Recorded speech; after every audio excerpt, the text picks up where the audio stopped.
To discuss all of these matters and more, we are joined in studio by Benjamin Anthony, CEO of the Miryam Institute. Good to have you with us. Thanks for having me. Let's take a look at what we're seeing with Blinken's visit, which is all about pushing the idea of a sustainable ceasefire that can be extended into an end to the war.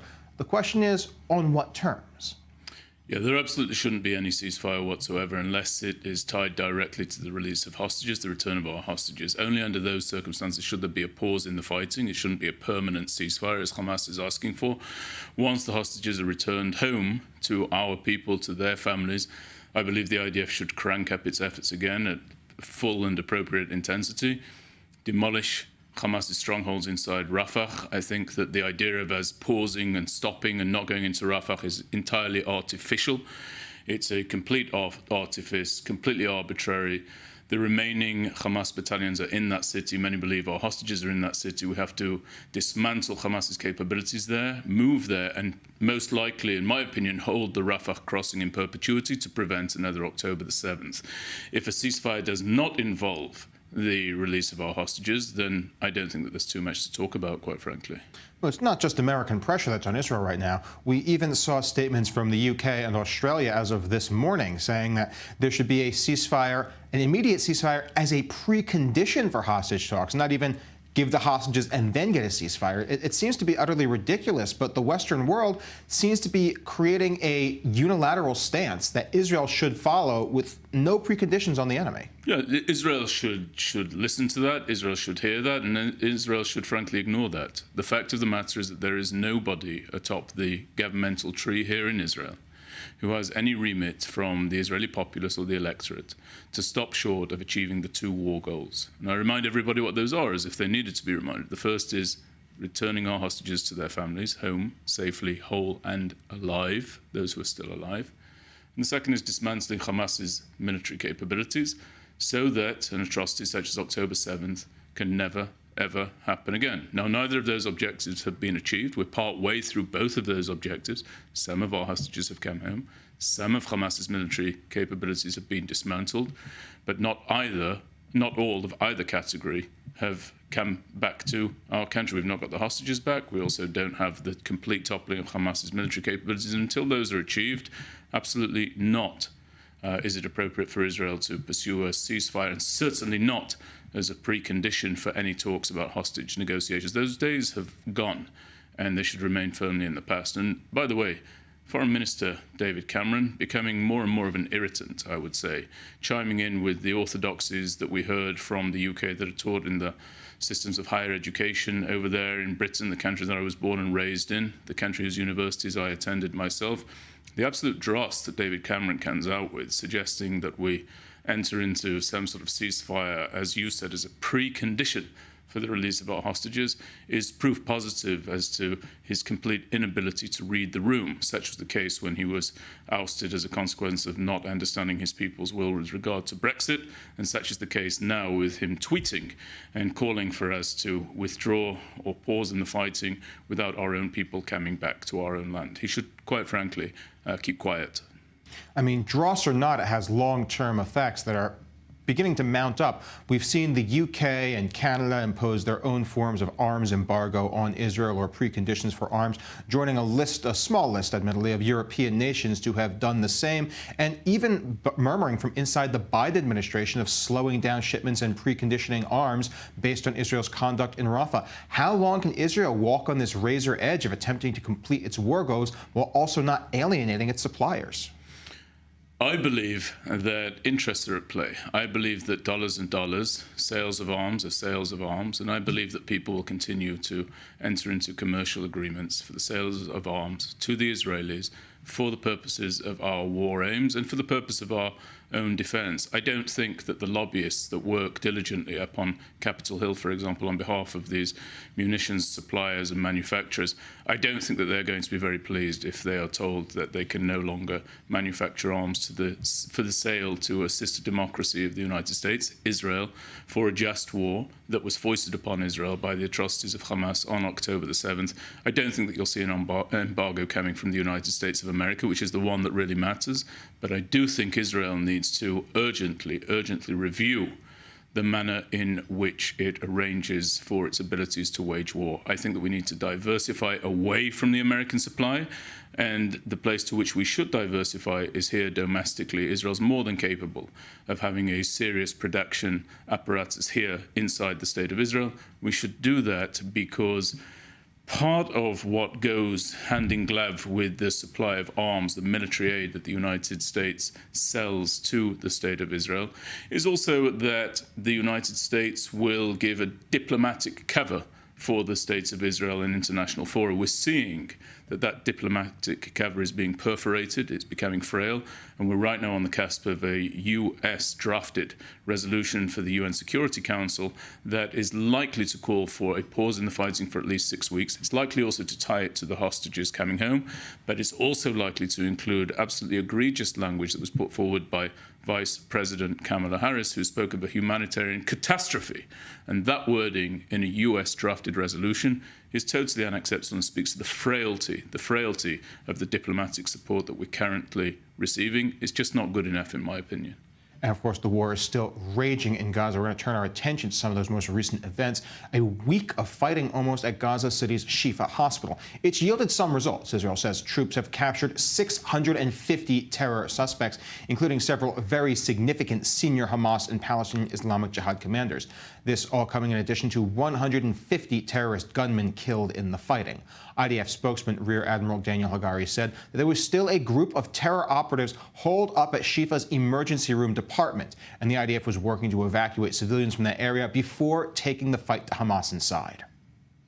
The fighting continues inside the hospital buildings. In the buildings, there are Hamas and Islamic Jihad terrorists who decided to stay inside.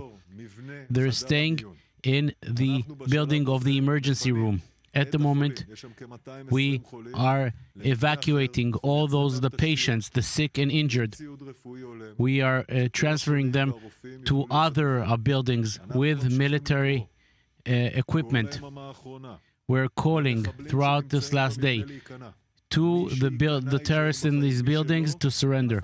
Those who surrender will stay alive. Those who do not will be killed. At this time, our forces are still searching the building, evacuating the injured, and continue to fight in the building. It will be quite a long fight. There will be a few more days to this mission and this operation. We're going to return to Benjamin Anthony in the studio. Benjamin, what they're talking about at Shifa, of the forces they've already disabled, that's 800 people, plus whoever's left in the emergency room there. That's close to 1,000 people all told. That's a large, coordinated force. Is Israel losing the accomplishments it has made in the north of Gaza if Hamas and Islamic Jihad are able to muster these sort of forces there again? I think if they were able to muster those forces there and stay put and use them as a stronghold for the launch of terror attacks in a coordinated way, then the answer to that might be we need to be very, very concerned about it. I think that if the terrorists reconvene in these areas and Israel promptly, as it has done, goes in and smashes their stronghold, I think we need to be less concerned about it. Still concerned, but less so. But I think that it shows how this is likely, regrettably in my opinion, to unfold over the coming months and years. I think that what we have currently in Judea and Samaria, where the IDF has the ability to enter in and to egress from certain areas where there are terrorist activities almost at will, that is likely to be the model that's transposed onto the Gaza Strip. And I think that what we've seen in Shifa Hospital is just one of many, many forthcoming examples that we will see. I do want to tell the people at home something that's very important. You know, you were talking earlier about the call for a ceasefire and an end to the hostilities and so on and so forth. On one day, in the space of one day, on October 7th, as people know, Hamas killed 1,200 innocent Israelis, 1,200 people murdered. Now, this war has gone on for 168 days. If you take Hamas's ease and comfort with deaths of civilians, over 168 days, that means that Hamas, were they able to do what they wish to do at will, would have killed more than 200,000 Israelis by now. More than 200,000 Israelis by their own standards. Now, of course, we don't compare our standards to their standards, but everybody should know just what we're up against. And the world is not talking about that. Rather, the world is talking about Hamas released figures of 30,000 casualties inside the Gaza Strip. By the way, 13,000 of which are said to be Hamas terrorists killed by the Israel Defense Forces. People should understand what we're up against over there, and actually the tremendous restraint that we're showing in our battle against these terrorists. And to go back to Shifa Hospital, this is another reason why the idea and the Hamas demand that Gazans should be allowed to move from the area of Rafah back up north to where it is that they came from inside the Gaza Strip, that should be rejected, because that will massively impede the progress and the achievements that have already been made by the Israel Defense Forces. We're also looking at Shifa. There's another topic that's interesting if you compare to the beginning of the war. We saw at the Battle of Shifa right now, 80% of the forces that were disabled were surrenders to the IDF versus 20% that fought to the death. Compared to the earlier days of the war, the numbers were almost perfectly reversed, or even worse than that.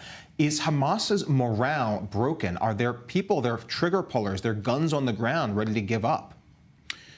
Yeah, I think that Hamas is broken. I don't think the senior command of Hamas are broken. I don't think the senior command, such as Sinwar, is broken in terms of his will. And I also don't think the leadership of Hamas overseas is broken. But of course, they're thousands of miles away from the theatre of war. I think that you're going to see more and more surrenders. And I think that everybody needs to understand, as they bleat on about Israel's need to cease fire, they need to understand this could all be brought to a ceasefire. The two basic steps need to be taken. Number one, release the hostages, send them home. And number two, to your point, surrender. Hamas has the ability to call for its forces to surrender. It hasn't done so, which means that it wants the killing to go on, the attacks against Israelis to go on, and the reconstitution of Hamas in places such as Shifa Hospital to come about. It's for those reasons that we have to keep fighting, push into Rafah, dismantle the remaining battalions there, and as I say, hold that crossing between Rafah and the Sinai Peninsula in perpetuity. Were it not for that crossing, much of Hamas's capabilities would never have come about. It's been too porous, too much contraband, too many ill-intended personnel have come in and out of Gaza through that crossing. They've gone up to Lebanon, Syria, Iraq and Iran. They've trained there. They've brought that know-how back to Gaza through the Sinai Peninsula, and then they launched it against us on October 7th. We're just going to have to go ahead and press forward with our war aims.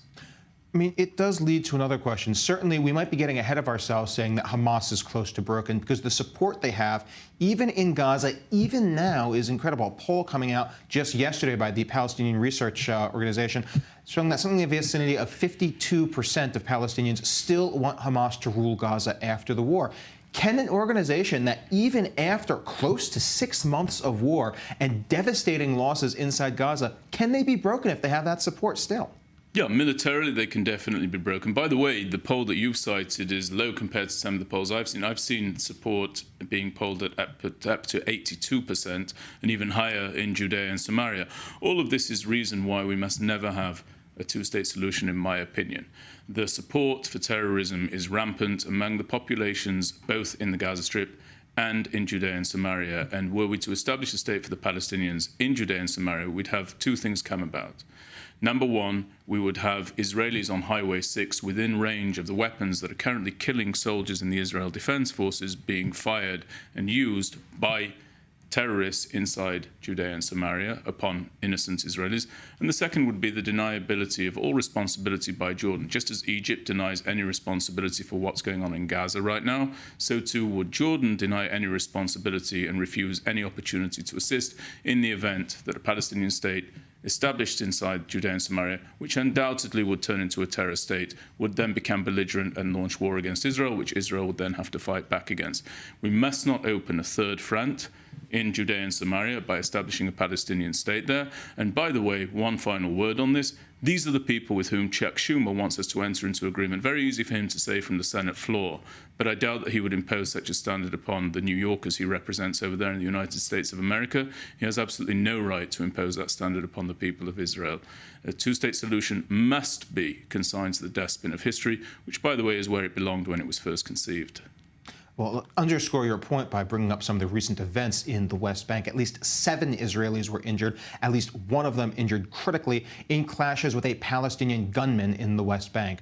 Earlier in the day, the terrorist opened fire on a bus near the West Bank village of Dolev, then fled the scene, leading to a 5-hour series of running gun battles with security forces.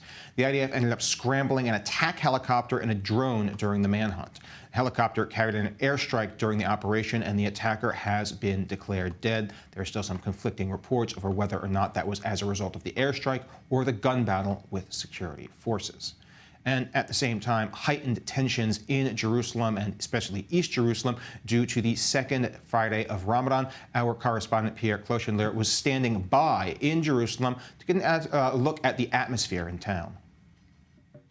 In contrast with the tension in the West Bank, here in the world-old city of Jerusalem, the Friday noon prayer of the holy Muslim month of Ramadan, the second Friday noon prayer, was conducted peacefully with no nationalistic chants or Hamas banners, as it was the case in previous years. You can see here with Amnon Babayev, our cameraman, thousands and thousands of Palestinians that are streaming out of the old walled city through Damascus Gate after having performed their religious duty. The situation in Jerusalem, all in all, is very calm, especially in the old city. It has been calm, more or less, in Jerusalem for the past 2 weeks, but in the outskirts of Jerusalem, and especially in the West Bank, there's been a lot of tension, including the shooting attack this morning, which wounded critically 1 Israeli and wounded lightly 2 others, while the attacker, a former Palestinian security force of President Mahmoud Abbas, was killed after a manhunt involving a chopper and a drone and ground forces. Now, here, the people that have performed their duty on the noble sanctuary are mostly Israeli citizens from the Galilee region or the Negev southern region. Also, East Jerusalem Palestinians with an Israeli ID card, but seldomly you will see a Palestinian from the West Bank if he or she is above the age of 55, or if they are accompanied with a child who is below the age of 10. This is Pierre Clochenler, I-24 News, Damascus Gate, Jerusalem. I'm going to turn back to you in the studio, Benjamin. Ramadan has always been, or at least in the past decade or so, a time where everyone expects the worst to happen. Israel's already at war. The question is, can it be prevented from expanding into the West Bank completely? You know, I just want to say that we live in an odd world, don't we? I don't think that anyone ever contemplates Christmas is coming, we'd better be very, very careful not to irritate the Christian community. I don't think anyone ever says to themselves, Hanukkah's right around the corner, or even better, Pesach, Passover's right around the corner. We'd better be careful not to irritate the Jewish community in Israel. But when it's Ramadan, every single year, on the year, everybody starts shuddering about the prospect of potentially irritating, by the way, for no particularly rational reason, those who celebrate Ramadan here in Israel. I think that speaks to a very, very deep-seated problem within the culture. I think that needs to be dealt with. I don't know how it will be dealt with or when it will be dealt with, but I think the first part of doing so should be the acknowledgement of that phenomenon.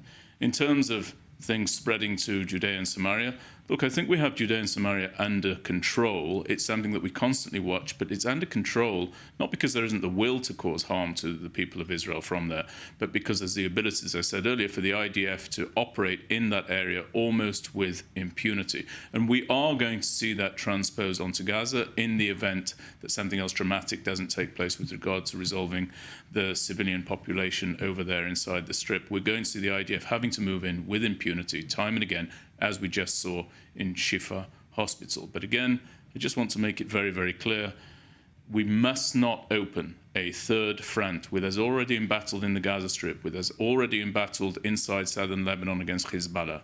We must not open a third front by withdrawing from territory in Judea and Samaria, giving room for a Palestinian state, which I'm repeating, would likely turn into a terror state because it bears popular support for doing so among the electorate there, among the population there, and then launching wars against the people of Israel. That needs to be resisted.